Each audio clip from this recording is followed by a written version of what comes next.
En plus elle se blottit contre moi. Regardez-moi cet amour. Je t'aime. Je t'aime, tu es ma vie entière. Je travaille ma réécriture sur ce Canet. Ce Canet, Guillaume Canet, n'importe quoi. Je travaille ma réécriture sur ce carnet avec la Tour Eiffel et en fait je viens de tilter qu'il n'a pas écrit 13 ans mais 130 ans de la Tour Eiffel. Et ce qui est tout à fait logique car la Tour Eiffel n'a pas 13 ans. Mais vous trouvez pas que c'est pas bien fait? Je me disais, ça fait peut-être 13 ans depuis autre chose qui n'est pas précisé sur la couverture. Je sais pas, je suis pas très fine des fois.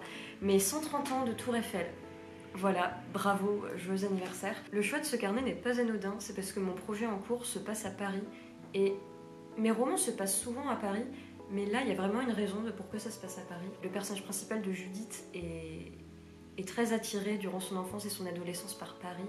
Et donc un jour elle arrive enfin à y déménager et pour elle c'est un rêve qui s'accomplit. Avant de me lancer pleinement dans le travail de réécriture, j'avais besoin de mettre au clair certaines choses, et notamment des noms. Parce que le projet sur lequel je suis en train de travailler actuellement se déroule dans l'industrie du cinéma et dans l'univers du théâtre, ce qui fait que tout au long du roman, déjà il y a 4 troupes de théâtre en tout, donc il faut que je trouve des noms pour les personnes qui composent ces 4 troupes de théâtre. Alors après ça sert clairement à rien que je trouve 15 noms par troupe parce que je vais pas mentionner tout le monde. Il y a des gens, je pense, qui sont un peu au fond, on s'en fiche un peu d'eux. Mais je pense que c'est quand même important de trouver au moins 5 noms par troupe, parce que si je cite tout le temps les mêmes personnes de la troupe, ça fait pas très abouti. C'est quand même bien de montrer qu'il y a quand même d'autres personnages qui gravitent. Donc j'ai cherché des noms pour les membres de la troupe. Ce que j'aime bien, c'est que notamment pour la troupe de théâtre du lycée, j'ai cherché des noms issus des années 95-96, donc c'est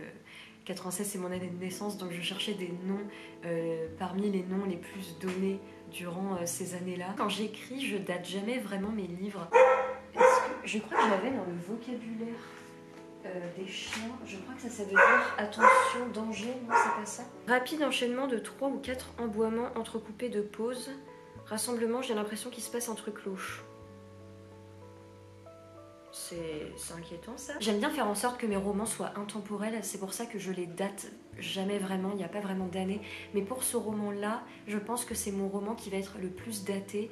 Déjà parce que notamment, c'est un roman qui a une dimension politique. Et donc je cite des lois qui sont passées. Et j'aimais bien l'idée de dater aussi en donnant aux personnages des noms des années 90 parce que voilà, c'est ma génération et j'ai envie de me faire plaisir.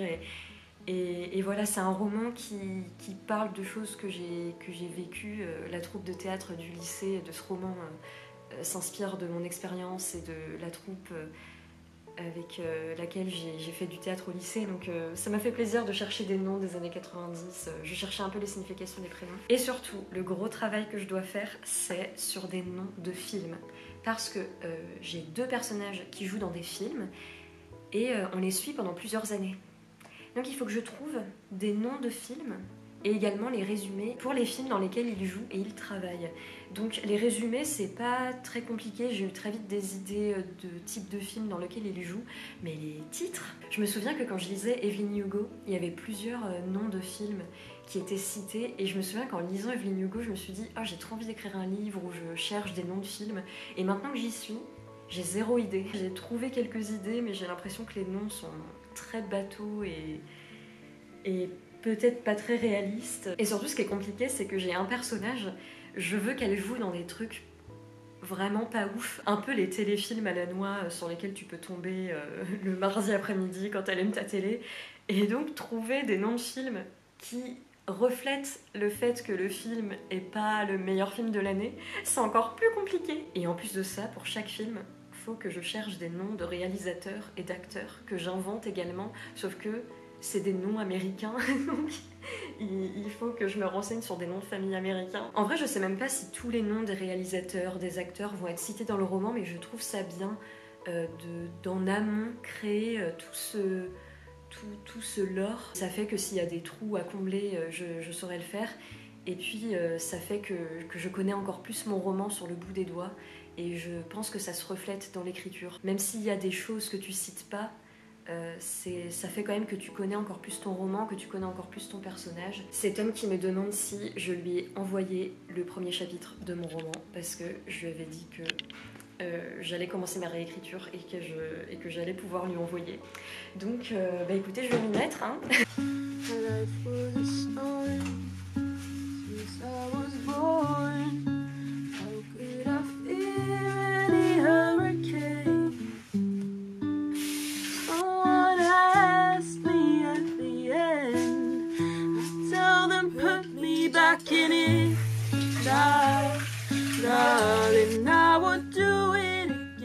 En faisant la vaisselle, je viens de commencer d'écouter Un automne pour te pardonner de Morgane Moncomble.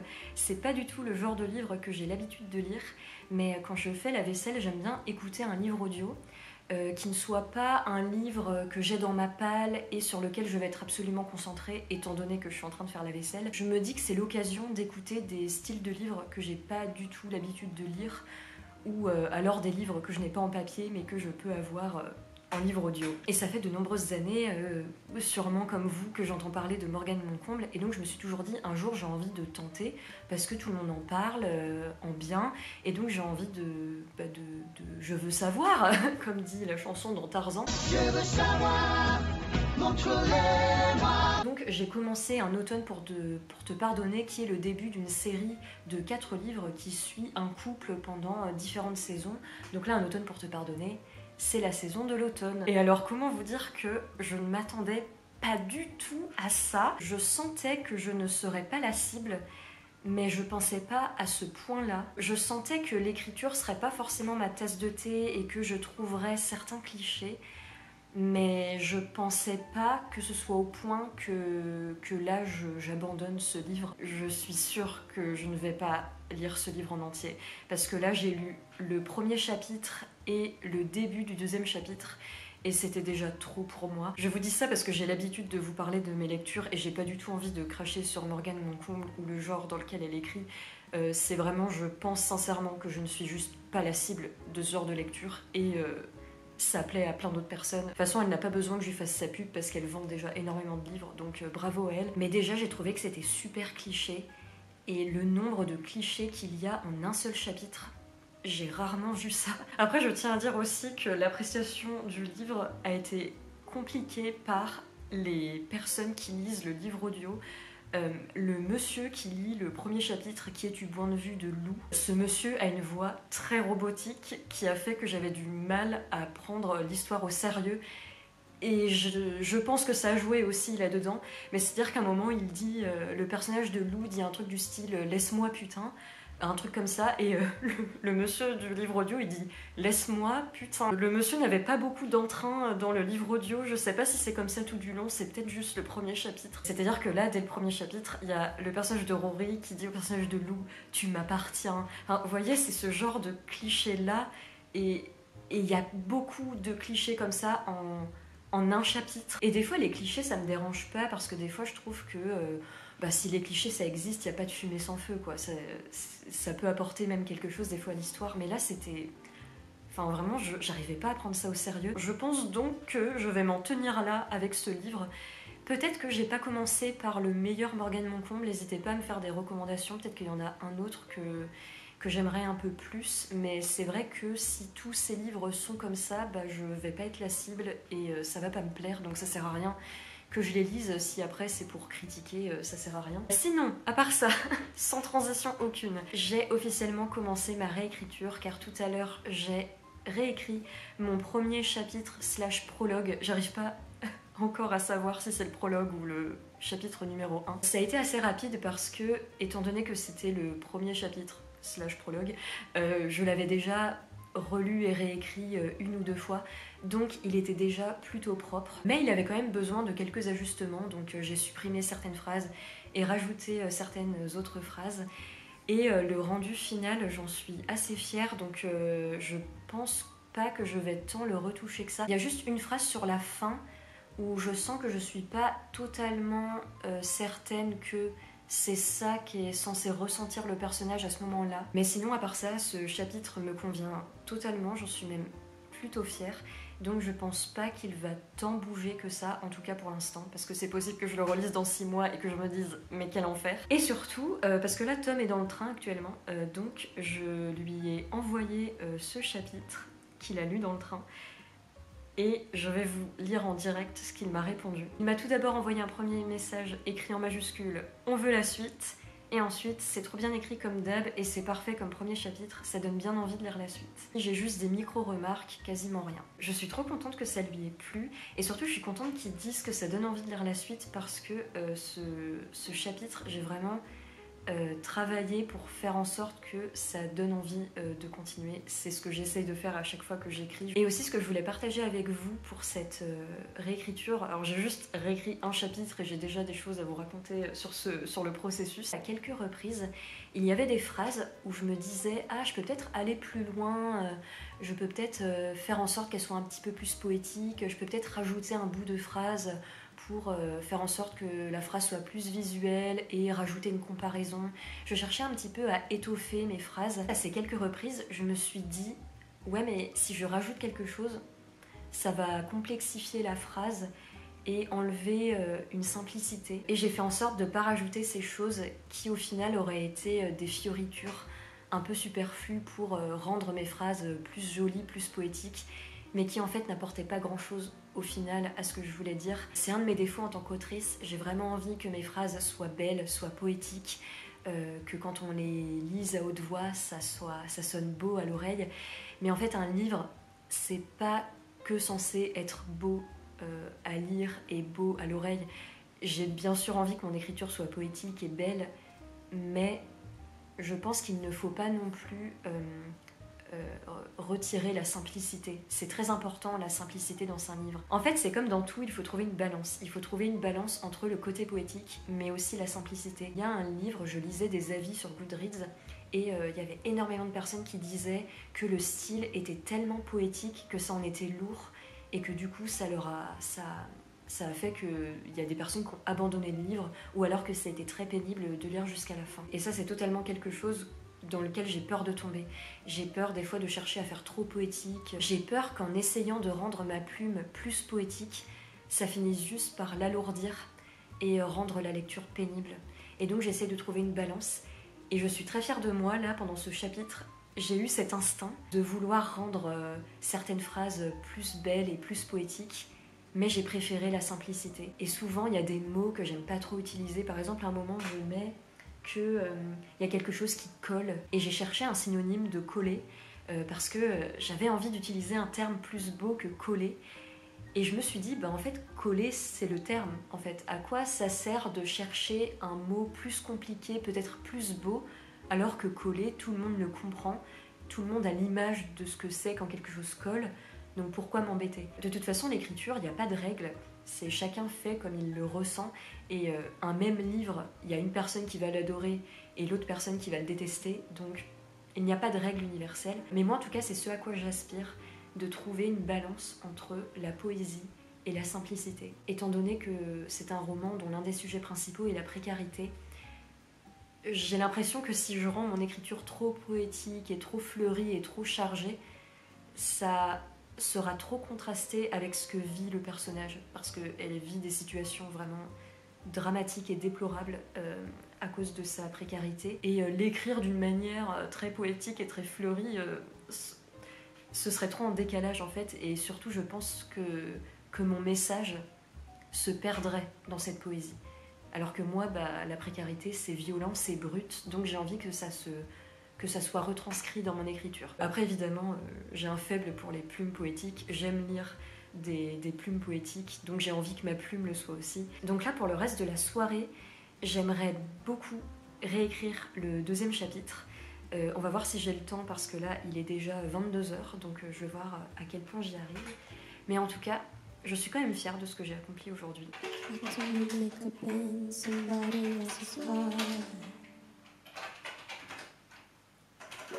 We ordered different drinks at the same bar.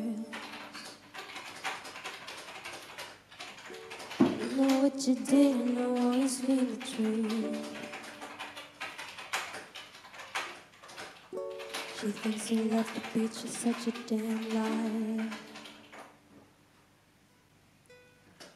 Those great whites, they have big teeth. We bite you, but you said that you would always be in love. But you're not in love no more. Did it frighten you how we kissed when we danced on the light up floor? On the light up floor. Malheureusement, mon chien est descendu du canapé, mais quand je suis arrivée dans le salon, elles étaient toutes les deux en train de faire la sieste à côté. Ça y est, vous devenez enfin les meilleures amies du monde. Check, ma fille. Oui. Oh, mes amours que j'aime, ma vie entière. Oui, c'est toi, ma vie entière. Ça va, t'as pas trop l'impression.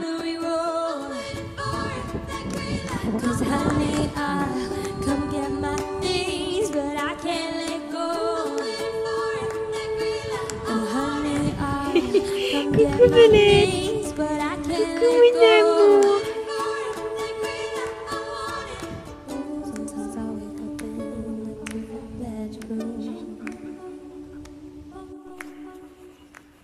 I whisper things to say to sing some back to you. And those rules, they have big teeth. Will they bite you? You said that you would always be in love. But you're not in love. No, no. Did it frighten you? And the kiss when we danced on the light of floor. On the light of floor. But I hear sounds in my mind. Brand new sounds in my mind. But honey, I'll be seeing you ever I go. But honey, I'll be seeing you down every road. Je ne sais pas où vous mettre pour que vous n'aperceviez pas le bazar qui règne dans cette maison. Est-ce que là c'est ok? Je dois vous dire que je suis dans la barbe à merde. Comme le dit l'adage, cette réécriture me prend infiniment plus de temps que je l'aurais cru. Mais je pense que déjà non seulement une réécriture ça prend du temps, c'est normal. Mais je pense aussi que je passe trop de temps à retravailler des détails. Et je pense que là je suis à un stade où je n'ai pas le temps de m'occuper des détails. Nous sommes mardi, c'est-à-dire que pour le concours, je dois rendre mon texte dans 3-4 jours. Parce que j'aimerais le rendre quand même avant la date de fin. Et je suis encore rendue à l'acte 1 de mon roman, donc le premier tiers en gros. Ça veut dire qu'il me reste l'acte 2 et l'acte 3, en sachant que l'acte 3, j'ai plein de scènes à rajouter. Et elles sont nécessaires pour la cohérence du texte. En fait, je pense que mon problème, c'est que je cherche tout le temps à faire la phrase parfaite. Et donc, ça veut dire que je passe du temps sur des phrases que je trouve pas 100% belles, qui je trouve sonnent pas tout à fait bien et qui pourraient sonner mieux. Et je passe du temps à reconstruire la phrase et chercher des synonymes, sauf que là je suis à un stade où je n'ai plus le temps de faire ça. Il faut que j'accepte que ce soit pas parfait, parce que là j'ai pas le temps, et ça me frustre énormément. Mais là j'ai passé énormément de temps sur mon acte 1, je pense que j'ai pas vu le temps défiler, le temps est passé beaucoup trop vite. Et j'ai passé beaucoup trop de temps sur cet acte 1, il y a des chapitres que j'ai retravaillés 3 fois. Je ne devrais pas en fait, j'aurais dû retravailler les chapitres qu'une seule fois et tant pis si des phrases sont pas parfaites. Surtout que je les envoie en relecture à Tom, donc s'il y a des phrases qui fonctionnent pas, il me le dira. Mais en fait j'ai envie que mon truc soit beau et parfait, même pour mes bêta lecteurs, sauf que je perds un temps fou. Je sais pas si on m'entend parce que mon beurre est en train de chauffer. En ce moment avec la réécriture, j'ai pas une minute à moi, je prends même plus le temps de lire, je réécris du moment où je me lève jusqu'au moment où je vais me coucher très tard, je passe mon temps à réécrire.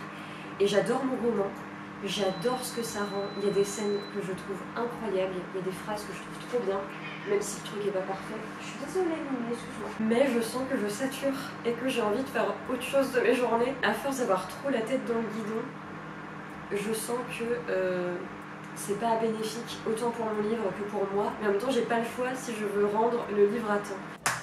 Depuis que j'ai lu We Live in Time, je casse toujours mes œufs sur le plan de travail et non pas dans le bol. Voilà, si vous avez vu le film, vous savez pourquoi. J'adore la manière dont les œuvres qu'on regarde et qu'on lit nous impactent après dans notre vie de tous les jours. Je pense qu'il y a beaucoup de choses que je fais dans ma vie, c'est par rapport à des livres que j'ai lus et des films que j'ai vus, dont Le Cassage d'œufs. Je me souviens d'un truc que j'ai lu dans la newsletter de Sophie Gliokas. Elle parlait de la réécriture de l'un de ses romans, parce que comme elle était publiée, elle avait une deadline, elle avait vraiment une date où il fallait qu'elle rende son texte. Et je me souviens qu'elle avait écrit que quand on travaillait comme ça sur un texte et qu'on voulait vraiment que le texte soit le plus parfait possible, alors je ne sais plus exactement la manière dont c'était écrit, là, je vous résume vraiment la pensée et comment je l'ai perçu au moment où je l'ai lu. Si vraiment on voulait travailler à 100% son texte, ben, il fallait sacrifier des choses dans sa vie, il fallait sacrifier des soirées, des moments entre amis, et que des fois notre passion, donc là en l'occurrence l'écriture d'un livre, ça nécessitait des sacrifices en quelque sorte. Et là vous voyez, j'en suis là, étant donné que j'ai une deadline pour le rendu de cette réécriture.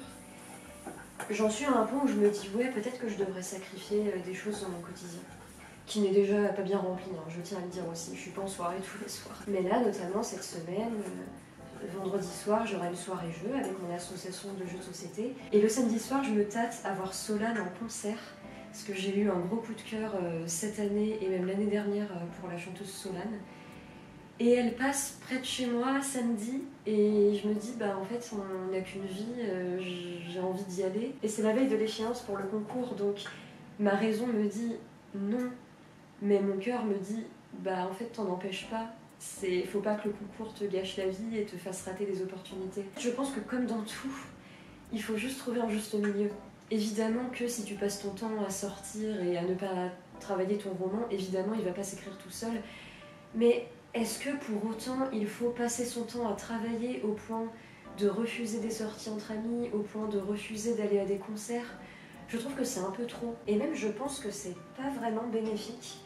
Parce que j'ai remarqué, notamment quand je travaillais mon mémoire, quand j'étais à la fac, qu'à force de trop avoir la tête dedans, à force de se relire, de réécrire des parties, de se relire et relire encore, tu as tellement la tête dedans que tu n'as pas un regard frais.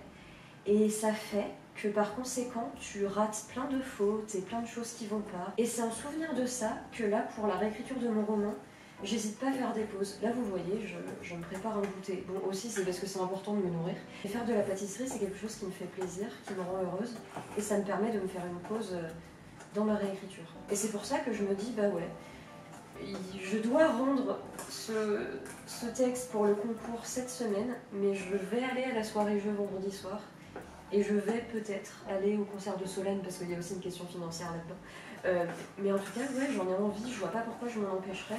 Et ouais, peut-être que j'aurais pu plus travailler sur mon roman si j'y allais pas. Mais en même temps, faire des sorties, ça me permet après, quand je retourne sur mon roman, d'avoir un regard neuf et donc de pouvoir plus apercevoir des fautes et des tournants de phrases qui vont pas et d'avoir des idées de scènes à rajouter. C'est ça le secret de la vie, je pense, c'est de voir ce qui est le mieux pour soi, ce qui nous convient le mieux et de trouver la balance. Alors là, ça va être le moment un peu violent où je vais défoncer une tablette de chocolat pour faire des pépites. Alors j'ai toujours pas de technique et là j'ai zéro place sur ce plan de travail, c'est terrible. Donc là, il est nécessaire que j'établisse un plan d'action pour terminer ma réécriture, qu'elle soit bien mais qu'en même temps je ne perde pas trop de temps. Donc là je suis rendue à environ 13 chapitres réécrits. Admettons vendredi, il me reste 6 chapitres à écrire, donc je suis à 30 vendredi. C'est-à-dire que jeudi, j'en aurais relu, admettons jeudi, je suis à 25, ça fait que mercredi, je dois commencer à 20. Ce serait bien qu'aujourd'hui, je sois rendue à 20 chapitres réécrits. En sachant que mon acte 2, normalement, la réécriture de l'acte 2 sera moins longue que l'acte 3, étant donné que dans l'acte 2, j'ai pas de scène à rajouter, c'est plutôt des phrases et par exemple à un moment il y a un temps qui se passe, ce temps-là doit être un peu plus long, mais sinon à part ça, j'ai pas de scène à rajouter et j'ai remarqué ça dans mon acte 1 que c'était ce qui m'avait fait perdre le plus de temps de rajouter des scènes, parce qu'il y avait des scènes qui me faisaient vraiment plaisir d'être rajoutées, après c'était pas forcément nécessaire.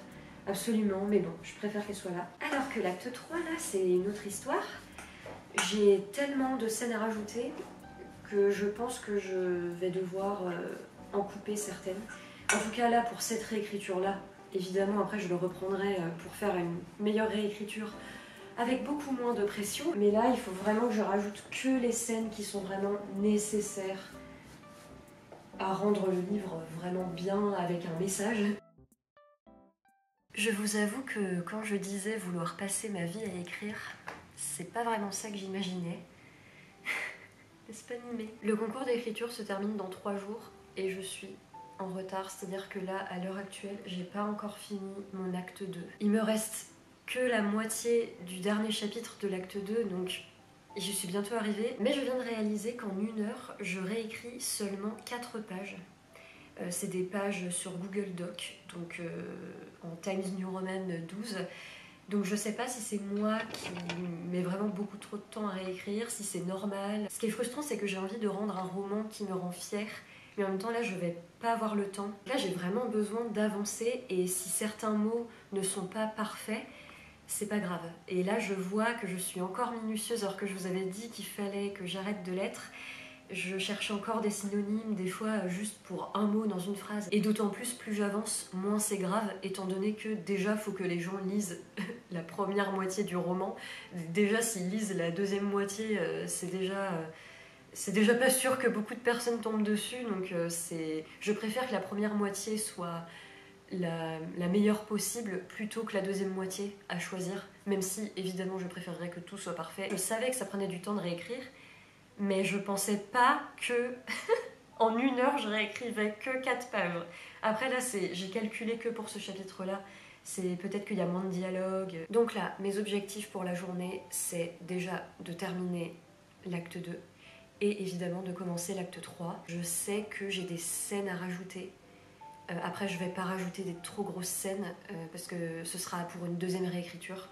Mais j'ai des petits trucs par-ci par-là à rajouter et j'ai un moment, ma chronologie ne va pas, donc il faut que je bouge des choses, mais je vais essayer de faire au plus simple. Je pense que là, au point où j'en suis, il faut juste que je fasse des choix. Donc je pense que je vais faire une liste des scènes et des moments que je dois rajouter et choisir. Je veux que mon roman soit le meilleur possible, donc je vais rajouter les scènes qui sont nécessaires, mais s'il y a des scènes, c'est juste que ça me fait plaisir, mais c'est pas forcément nécessaire, ben ce sera en bonus. Si j'ai le temps, je les mettrai. Si j'ai pas le temps, ça passera à la trappe.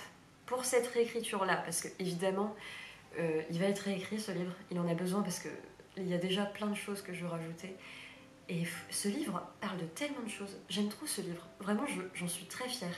Et en fait, c'est ça qui fait que je tiens, parce que je vous avoue que j'ai eu un moment de craquage à un moment parce que c'était un peu dur. Vraiment, ce vlog, c'est écoutez ce que je dis, mais ne faites pas ce que je fais. J'aurais aimé vous faire un vlog trop bien, où je suis organisée, où je vous dis « Oh bah là, j'ai le temps, donc tout va bien ». Mais malheureusement, c'est pas le cas. Mais ce qui me sauve, c'est que j'adore ce roman. Plus je le relis et le réécris, surtout qu'en le réécrivant, je le renforce, je rajoute des choses qui le rendent plus solide. Et je l'adore. Dans ce roman, je raconte l'histoire de Judith qu'on suit de son enfance jusqu'à sa vingtaine. Et Judith, c'est un personnage qui a grandi dans un milieu très précaire. Un jour, à la télévision, elle tombe sur une série que j'ai écrit comme le cliché d'une série teenage de l'époque en mode... Oh, c'est quoi la série là? Teen Wolf, une série d'adolescents dans un lycée où il y a des loups-garous, etc. Et en arrivant en classe de seconde au lycée, Judith, en remplissant ses options pour la seconde, il y a l'option théâtre qui est proposée. Et donc elle se lance dans le théâtre à partir du lycée. Donc déjà évidemment c'est un roman que j'adore pour son ambiance parce que j'écris plein de scènes de théâtre, j'écris plein de conseils sur le jeu, sur la posture, etc. Et surtout ce que j'adore. Et le pire c'est que j'ai fait ça de manière pas tout à fait consciente, mais il y a plein de conseils par rapport au théâtre quand on est quand on est sur la scène, par exemple, ne jamais tourner le dos au public, etc.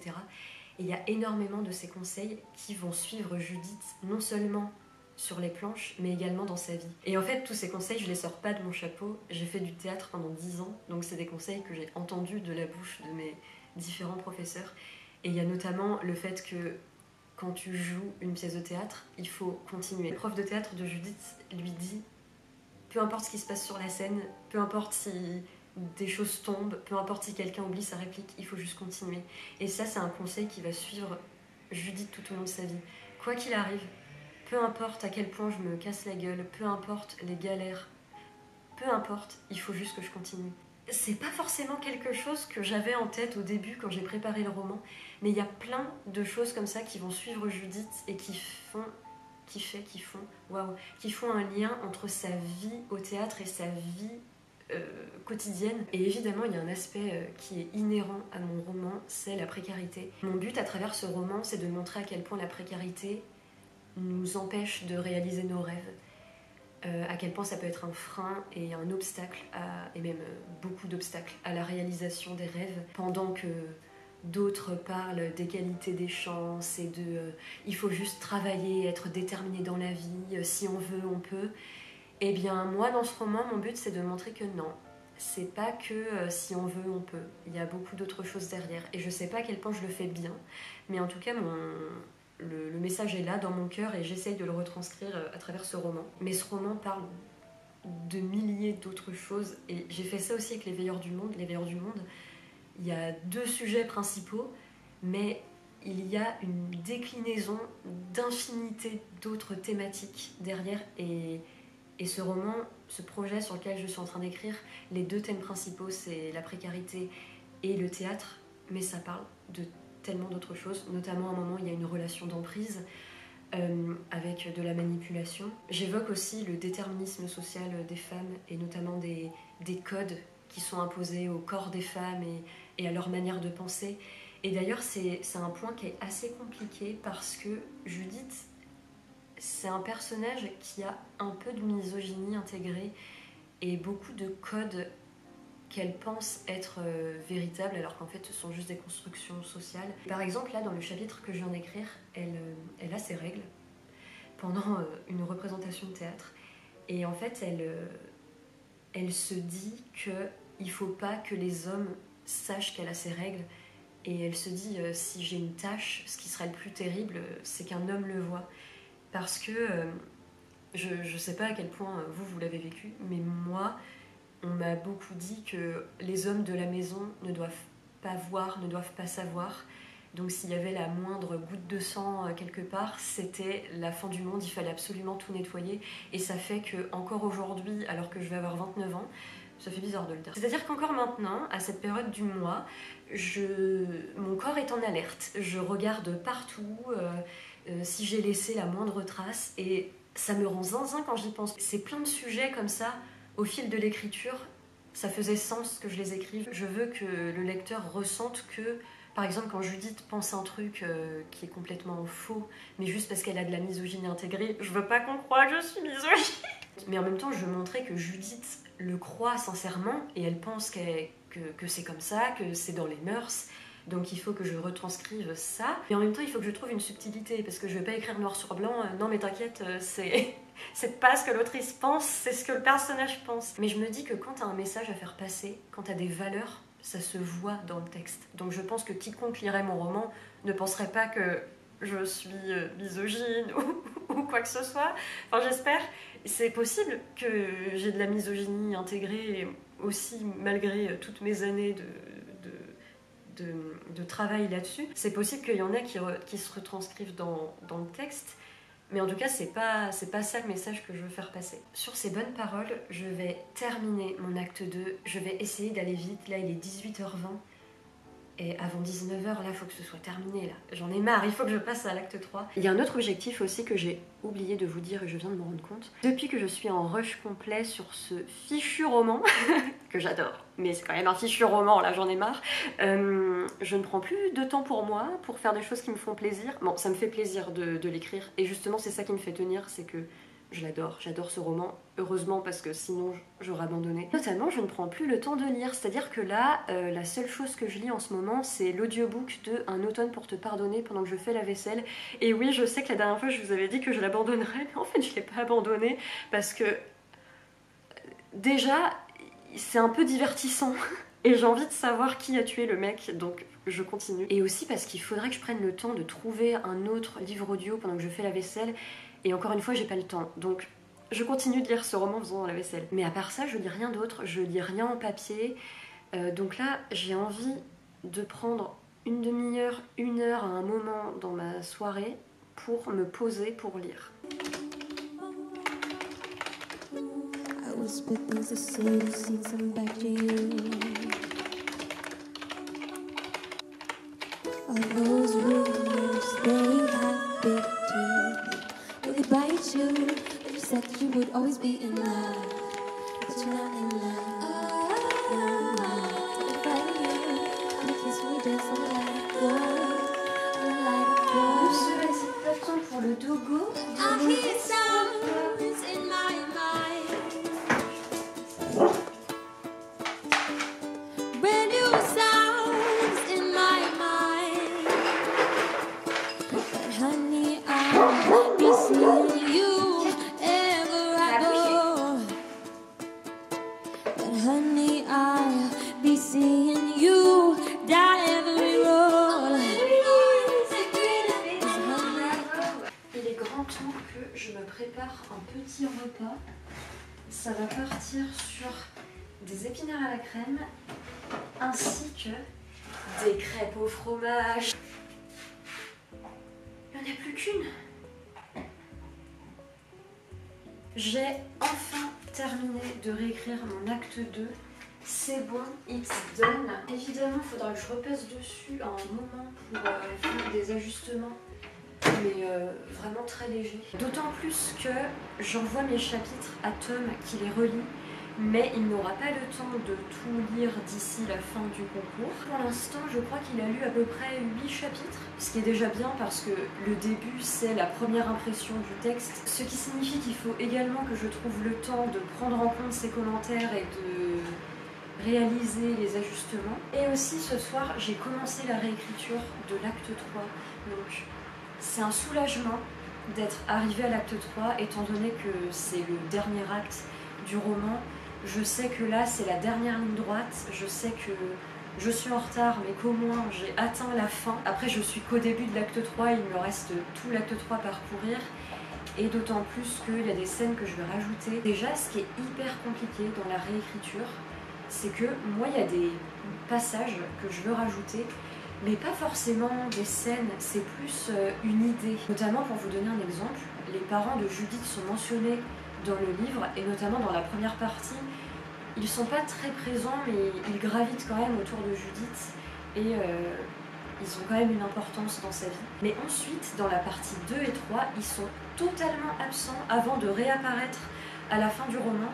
Et je me dis que c'est pas très réaliste. Judith, à un moment, elle est partie de chez ses parents, mais dans le roman, à aucun moment je dis qu'elle les appelle, qu'elle prend des nouvelles ou quoi que ce soit. Alors oui, c'est clair quand tu lis mon roman que Judith et ses parents n'ont pas une très belle relation. Ils ont une relation d'indifférence où ils s'apprécient, où ils vivent ensemble, mais il n'y a pas un véritable amour entre eux. Je résume parce qu'il est tard et que j'ai faim, parce que si Judith et ses parents s'aiment, c'est juste qu'ils s'aiment pas en se le montrant, pas en se le disant.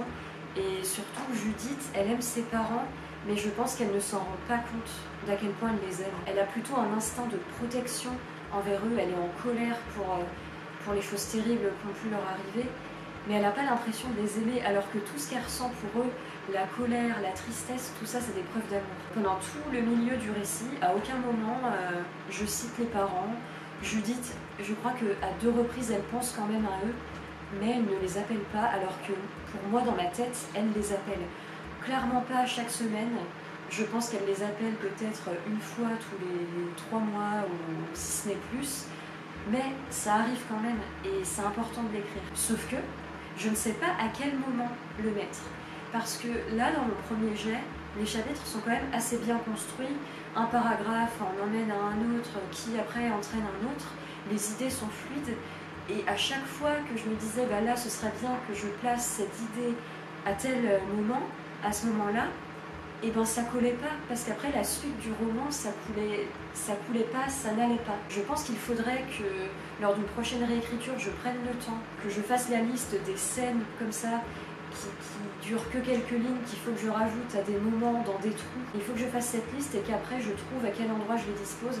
Mais là, malheureusement, j'ai pas vraiment le temps. Mais en tout cas, ça a gardé en tête pour une prochaine réécriture. Je suis absolument désolée, c'est le bruit de mon micro-ondes est insupportable. Judith, on la suit quand elle est au lycée, etc.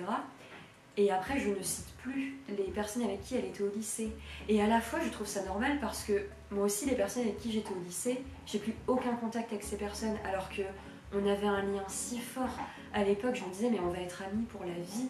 Et je le pensais sincèrement.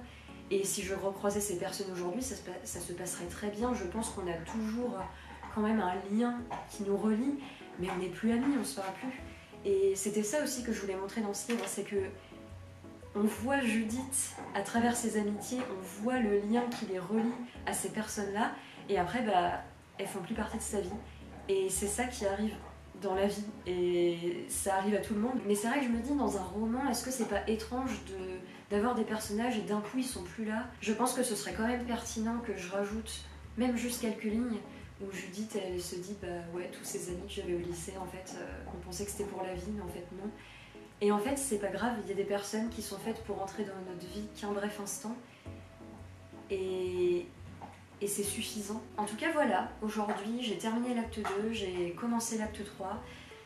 J'avance toujours pas autant que je l'aimerais. Ce soir, je vais encore continuer d'écrire et je m'étais promis qu'aujourd'hui, je prendrais le temps de me poser pour lire un peu. Ça me saoule de dire ça face caméra parce que j'ai pas envie de faire passer de tels messages parce que je trouve ça important de faire des pauses. Mais je vais être honnête et je pense pas que je vais le faire. Là en fait je suis dans le flow. En fait si là j'avais vraiment envie d'une pause, je l'aurais faite. Si je sentais que vraiment j'en pouvais plus, je ferais ma pause. Mais là je sens que je suis dans le flow et donc je vais continuer. Après avoir mangé, évidemment, très important de se sustenter. N'oubliez pas de manger et de boire. Il y a une morale à tirer de ce vlog qui n'est pas si déprimant que ça. Je ne suis pas hypocrite en vous disant qu'il est important de faire des pauses et de prendre du temps pour soi, parce que samedi, j'ai officiellement pris mes places pour voir Solane en concert, alors que la deadline du concours c'est le lendemain, mais je me suis dit, je vais pas rater l'opportunité du concert pour un concours, je vais pas me ruiner ma vie pour un concours, parce que le concours, je sais que dans tous les cas, je rendrai mon texte, même si j'en suis pas fière à 100%. En revanche, le concert, si je le rate, bah, dès que le concours est fini, je vais penser au concert et je me dirai « Ah, bah ok, j'ai fait le concours, mais je regrette de ne pas avoir fait le concert. » T'as vu comme mes vidéos est proche? Regarde là par exemple, la porte ça fait ça. Oui. Ah oui, tu as fait très zoomé. Regarde. En vrai, ça marche. Ça va? Oui.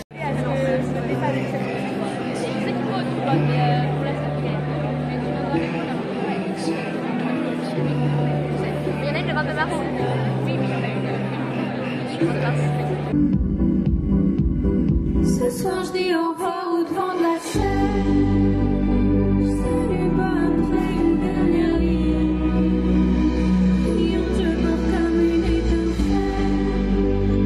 Ce soir je dis au revoir au devant de la scène.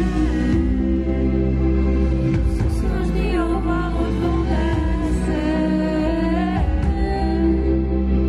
Ce soir je dis au revoir au devant de la scène.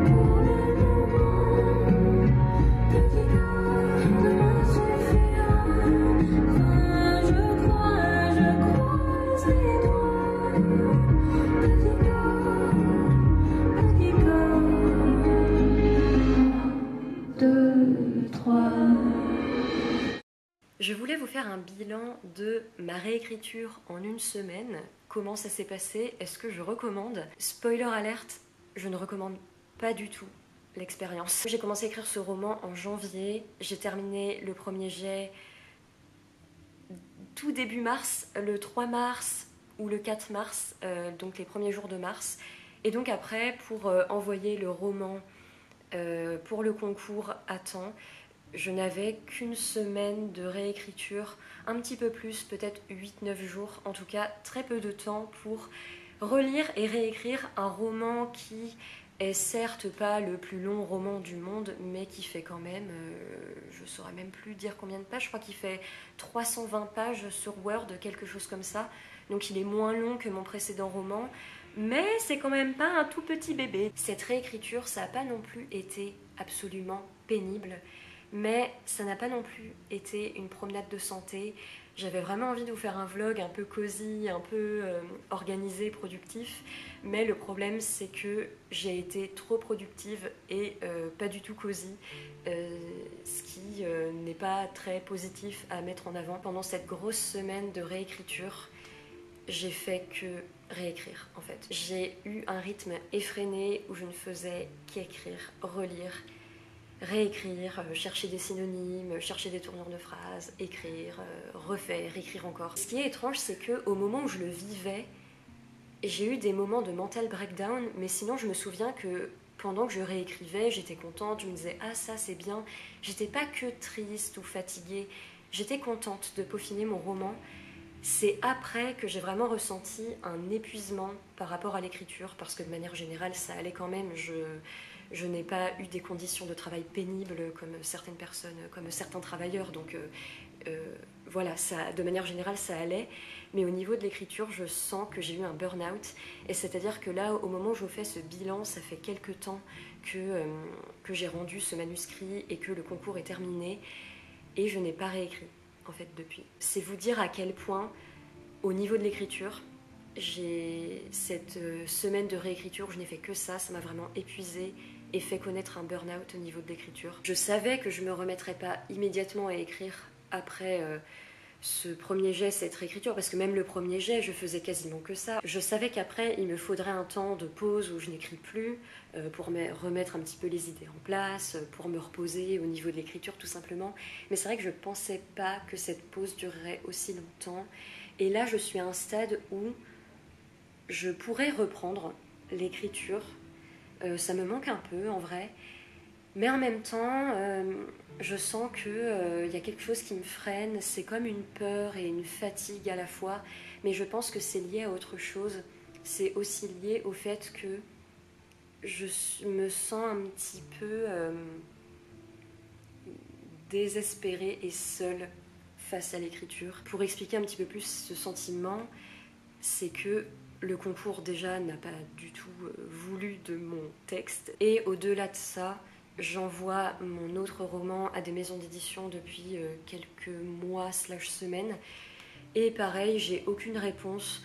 Ce que je sais, parce que j'ai déjà envoyé plein de fois mon manuscrit à des maisons d'édition, donc je sais comment ça se passe, je sais qu'on n'a pas des réponses positives en 2 jours, je le sais. Mais quand ça fait des années que se faire publier c'est ton rêve, et que ça fait plusieurs fois que tu envoies ton manuscrit à des concours, enfin des concours, j'ai pas participé à beaucoup de concours, mais bref, quand ça fait longtemps quand même que tu envoies ton manuscrit en maison d'édition, etc., et qu'on te refuse avec des mails impersonnels ou qu'on ne te répond pas, tu as beau savoir comment ça fonctionne le monde de l'édition, ça reste quand même assez désespérant et triste. Et c'est vrai que je vais pas vous mentir, ces dernières semaines j'ai des grosses remises en question par rapport à l'écriture, où je me dis mais en fait est-ce que ça vaut la peine? Et c'est un peu déprimant peut-être, mais je la partage parce que c'est ça aussi d'avoir une chaîne YouTube, c'est de partager mes pensées par rapport à l'écriture. Et j'écris depuis si longtemps que je sais que je ne vais pas abandonner. Mais ouais, je vais pas vous cacher que depuis quelques temps, je me dis mais est-ce que ça vaut la peine? Et puis aussi l'écriture c'est dur. On le romantise beaucoup au travers des vlogs, etc. C'est cool de se filmer en train d'écrire, mais l'écriture c'est très dur. Et c'est vrai que ça en tant que lectrice, peut-être qu'on s'en rend pas suffisamment compte, mais écrire c'est inventer une histoire. faire en sorte qu'elle soit cohérente, créer des personnages de toutes pièces, c'est créer tout un monde et une histoire qui semble réaliste et cohérente pour un lecteur pour que ça l'impacte. C'est chercher un vocabulaire pour que ça ne se répète pas trop, c'est chercher des tournures de phrases, c'est réécrire sans cesse et sans cesse son bouquin.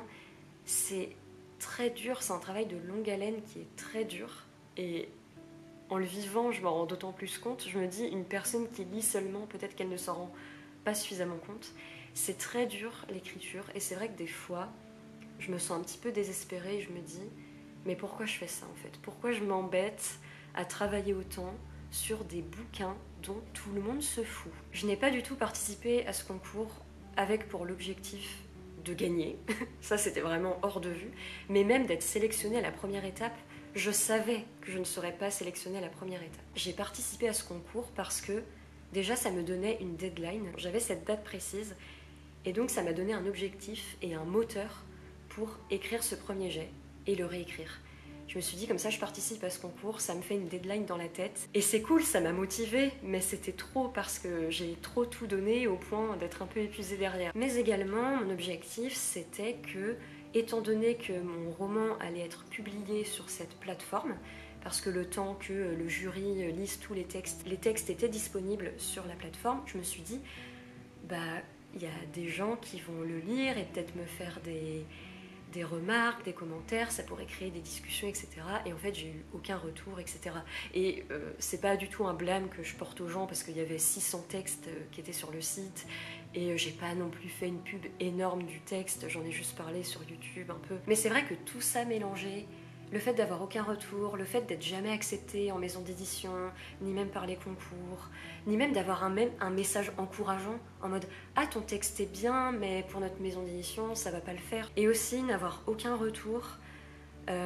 J'ai eu des retours avec des bêta-lecteurs, mais ça fait longtemps.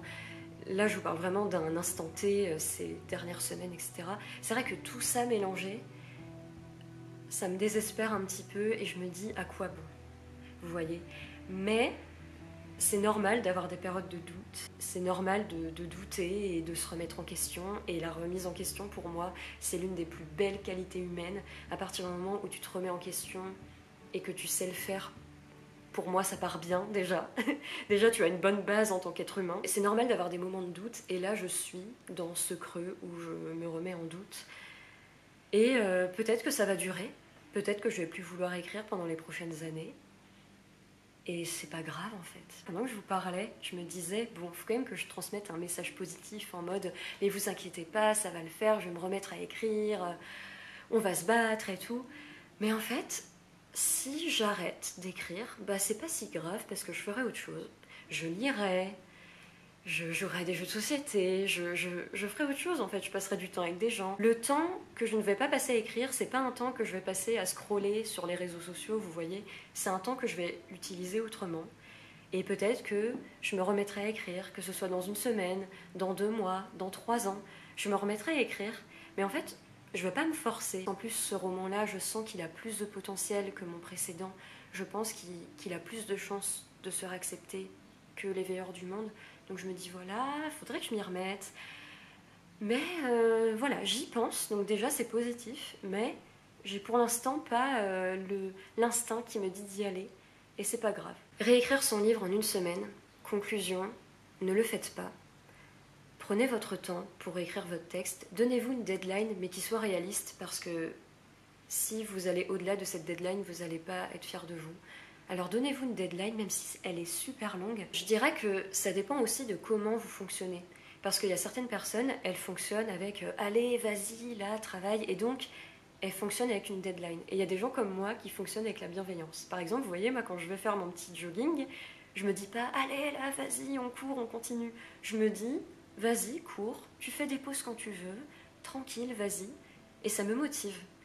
Et je pense qu'il faut tout simplement savoir dans quelle catégorie vous vous situez et faire en fonction de ça. Et si vous êtes comme moi, ben dites-vous juste, prends ton temps, t'inquiète, tu vas te remettre à écrire à un moment, mais tu vas le sentir et vas-y tranquillement. Et si demain je me remets à écrire, mais que c'est juste 2 phrases, ben c'est déjà bien. Et surtout, je dirais, n'oubliez pas qu'écrire c'est dur.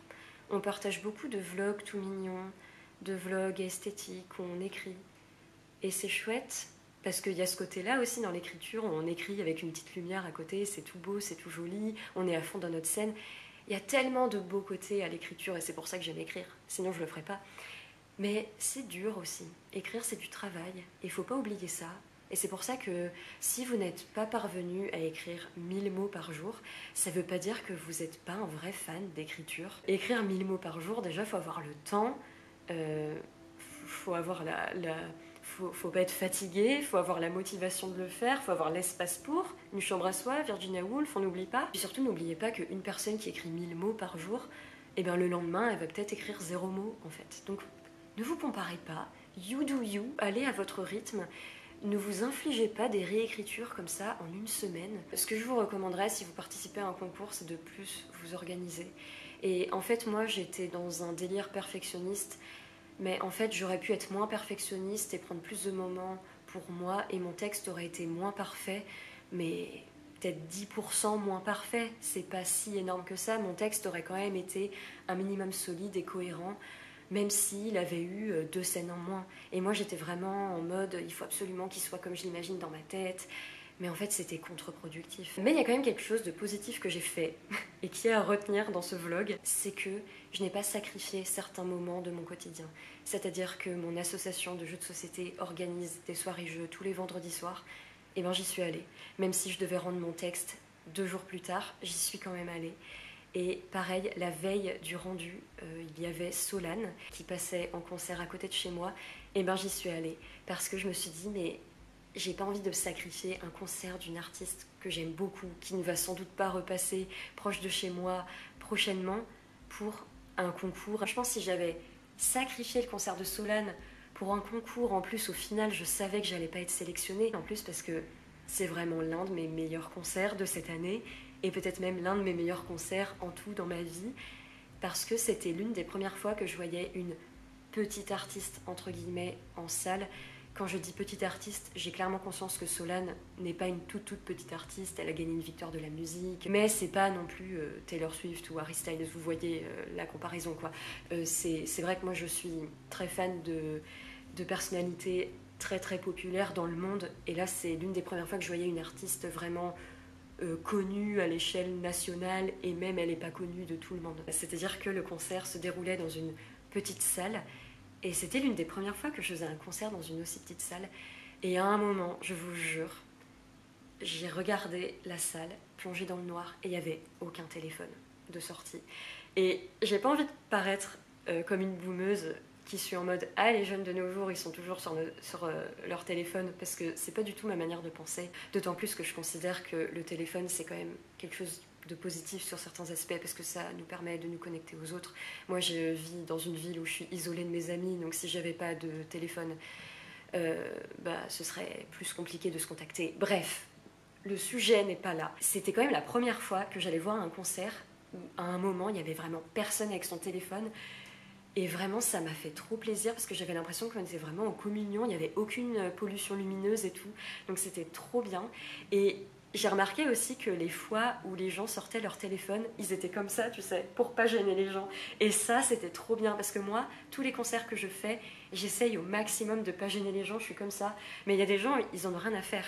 Ils sont comme ça avec leur téléphone. Moi, le concert d'Aurora que j'ai fait au mois de mai, t'avais une meuf devant moi, vraiment, elle était comme ça, elle s'en foutait, quoi. Bref.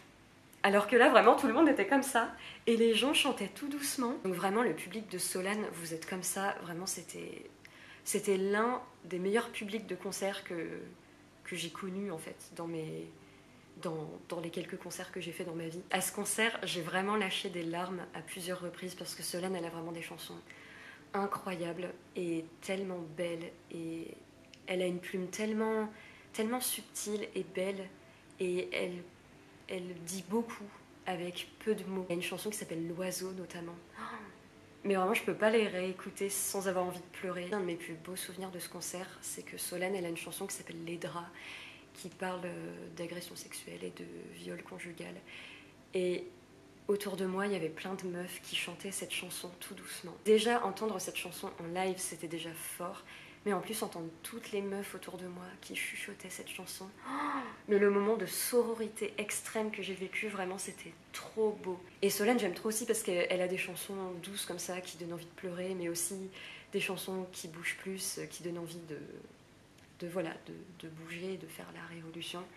Et donc c'était trop bien. Et franchement, Solène, elle a aussi une communication avec le public que j'ai adorée. Elle peut plus se le permettre parce que notamment c'est une petite salle, il y a vraiment un effet intimiste quand tu es dans une petite salle avec l'artiste, c'est trop bien. Morale de cette vidéo, prenez votre temps pour votre réécriture.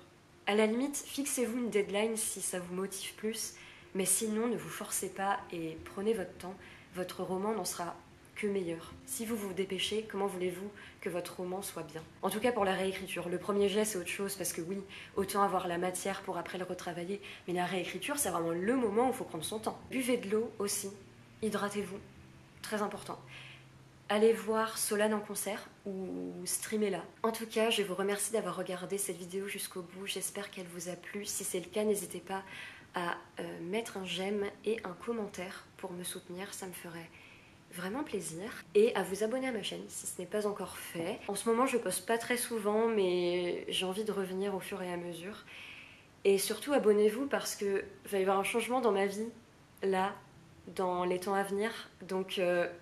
abonnez-vous, comme ça vous verrez, je fais un petit teasing pour les quelques personnes qui regardent jusqu'au bout. Et surtout, prenez soin de vous, faites attention à vous, hydratez-vous. Et on se retrouve bientôt pour une prochaine vidéo. Je vous embrasse. Ma fin, je suis pas déçue, le chien m'a eu, on s'attendait.